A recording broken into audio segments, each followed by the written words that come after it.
chicken stew guys for dinner. So, naulit yung ano ko. Ito kasi yung niluto ko last first day of Chinese New Year. Parang gusto ko siya ulitin.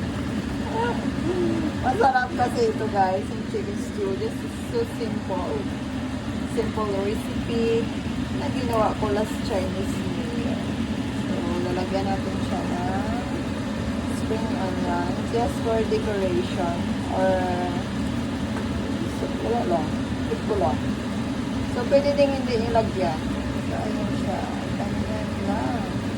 So, you just comment down below kapag gusto nyo itong recipe. Kasi tamad ako mag-video ng mahaba.